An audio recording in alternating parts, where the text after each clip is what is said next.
So yun, no, good morning guys. No, may kukwento lang, share lang ako tungkol kagabi, no. Isang may malaking daga, no, na pumasok sa bahay namin. Ngayon sumiksik sa may gilid ng hagdan sa Parlina. At ang ginawa ko, kumuha ko ng torch, naka-butane. Then nakita ko siya doon sa sulok.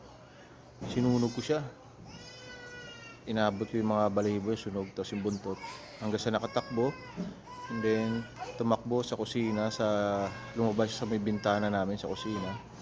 Sa labas dun, andun nakapark tong motor ko. Itong click. Yun, possible doon siya tumakbo. Possible dito siya nagtago kasi lakas din ng ulan. Yun. At akala ko nung bata ako, kwento-kwento lang. Pag inapi mo yung daga, gumaganti raw. So yun, nagkatotoo ang pangyayari. Yun, ito papakita ko sa inyo, ha. Ano nangyari. Yan. Susian natin. Yan. Ayun. Nakikita nyo ba yung nagbiblink? 2 bar lang yan eh. Full tank siya pero nagbiblink. Yun. Kita nyo. So, possible. Ingat-ngat ang wiring ng motor natin. Click. Tapos pagsilip ko rito kanina, sa ilalim, yan, doon, may mga tayo ng daga. Yan, sa ilalim. Yun, nagsumiksik pala doon sa pinakaloob. Kaya yun, nangyari, babaklasin natin to. So, hahanapin natin kung saan yung wiring ang nakat niya doon. Susundan lang natin yung wiring nitong sa may fuel tank dito. So saan siya, no? So yun lang. At kailangan talaga yung motor natin nasa loob. O huwag na natin mga dagang yan. Saktan, hulihin. May pang trap naman tayo, no? Ginawa ko kasi sinaktan ko yun. Sakit dito. Gagastos tayo pero wala tayo pang gastos. Hahanapin natin, babaklasin natin itong mga flarings ito. Yun. So, sa inyo. Yan. Ayun.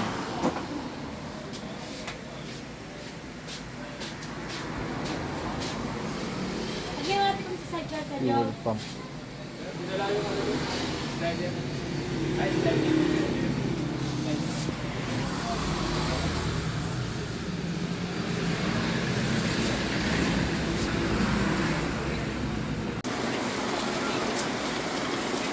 Parang lagat. Ito ba kasi nagtabasan yung mga lagat.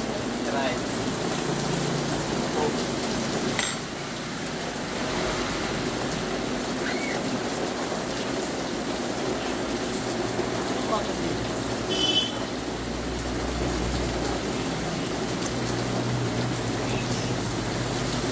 Hoy!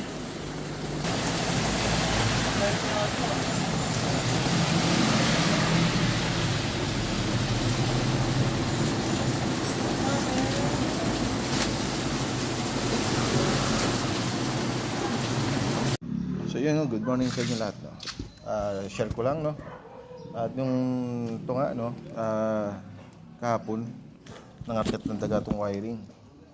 Ngayon dinala ko sa shop di sa may area kay Boss Joey. Ngayon ang kumana yung bata niya, si Junior, yung payat. Ngayon i-check yun nga, yung fuel pump gauge is nagbiblink. Ngayon sabi ng may-ari, baklasin mo muna itong harap. Ito baklasin. Ano nangyari, hindi binaklas. Ngayon ang binaklas ng mekaniko ito, itong pinakabuong fuel pump natin, stock to stock. Ngayon pagkabaklas, ito rin binaklas niya. Kinayas niya yung sa may motherboard dun, madami daw amag. Binaklas niya, tapos binalik. Ngayon may version 2 doon na baklas baba makina. Tinesting doon, gumana siya. Nag-blink pero mamaya nag-stable. Bali, ibig sabihin medyo okay. Ngayon pinabili nanood siya ng YouTube.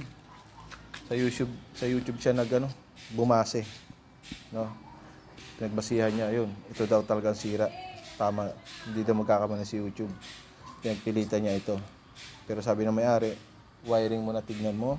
Check mo muna baka yung harap, baka doon. Kaso wala, nagmatigas. Eh ako naman, sige, iwala ko sa mekaniko na yun. Pero pangalawang beses pa lang nagpapagawa ron. Dalawang beses na siya nagkamali una. Dito rin sa shock ko. Shock. Sobrang daming nilagay na na langis tukod. Ngayon, yung stock, bali pinabili ako ng replacement. Ang replacement is nagkakahalaga ng 1.8, 1.8. Pero ang stock nito mga sa kulang 5,000, Ayun. Dumating yung replacement, kinabit, sinalpak agad sa makina, ay sa tangke, di basa na ng gasolina. Hindi nyo muna, sabi ng may-ari, i-testing mo muna, wag mo munang isalpak sa loob ng tangke. Mas magaling pa sa may-ari. Siyempre, pagkasalpak, nagbiblink pa rin. Nagbiblink di sa may gas gauge niya. Yan, parang ganyan. Kasi yan is paubos na.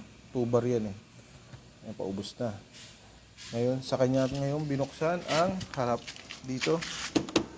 Nung binuksan niya, yun, doon nakita. 3 wire na ngat-ngat, putol. Tapos sa may ECU, may ngat-ngat pero hindi man naputol, Yun. Yun nga, Gastos tayo mga Ngayon, siyempre, doon na. Sabi ko, paano ngayon yan? Pinabili mo ako ng hindi pala dapat bilhin na piyesa. Sabi ko sa kanya, kung nakinig ka sana doon sa may-ari, hindi na ako gagastos ng ganito kalaki. Ng ganito. 1.8, replacement pa lang. Ngayon, ang gusto ko sana mangyari, bayaran niya lahat. Kaso, naawa sa mga mekaniko ng mukhang gumagamit. Siyempre may pa rin tayo. Ang ginawa ko, pero nag-deal agad siya sa akin. Sa halagang 1.8, kanya daw 800, Pero kukunin niya daw to, Kukunin niya. Mapapakanabangan niya din ito. Kaya ako naman, hindi naman ako tanga o Ba't ko bibigay sa kanya to? Kanya ba to? Wala naman siyang ginastos. Halos ako naglabas ng pera. And then, nagkausap ko ng may-ari, sabi nga rin kunin ko daw to. Mapapakinabangan ko kasi hindi natin alam yung tatagal lang replacement. Ayun, di kinabit na. Ayun, sala rin ang kabit ng mekaniko. Yung goma doon, 2 goma yun. Bukod dito sa goma, mayroon pa siyang doon, isa pang goma, bilog na bilog. Inuwi ko sa bahay, pag-check ko, nagtatagas ang gas.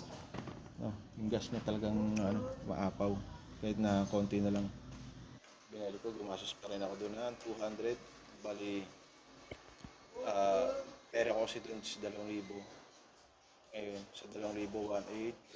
Bigyan ko lang 200. Kanya happy na kami, balik kanya 800. Bali, mababalik ko na sa akin doon is 1,000.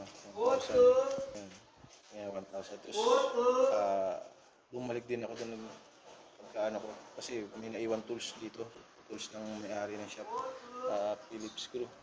Sinauli ko. Kami ang kinausap ako ulit ng mekaniko. Siya ang may-ari. Paano daw yung labor niya? Ako, sige. Babayaran ito sa labor.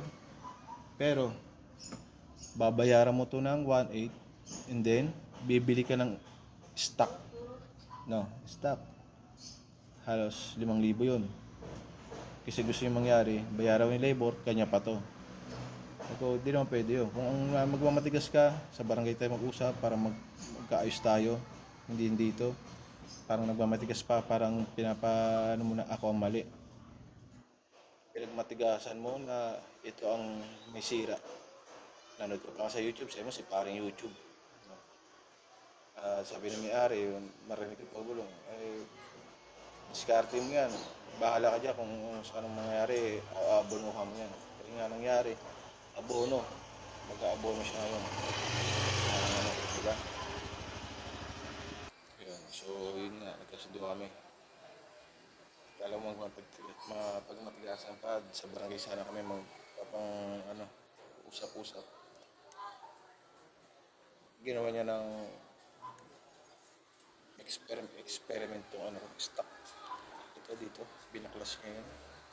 Kung ano-ano yung kinut-cut niya hanggang sa ano. Pero tinesti ko medyo okay, pero may mga pin siyang ano, hindi dumidikit sa motherboard. Kaya i-repair natin itong sakali. Mapapanabangan ko pa itong lahat. Mapaayos ko pa itong buo. Pero itong motor okay ito. Yun lang talaga. Problema. And, kaya sa sunod, kung kayo magpapalo sa ibang mga shop, siguraduhin nyo muna yun ang sira. No? Lalo ko sa wiring sa mga ano. Pa-check nyo muna yung wiring bago pumunta sa ibang pyesa. Katulad nito. 1.8 replacement. Ang stock nito is 4 plus. Kulang ko lang 5,000. Yan. Sige, so yun lang.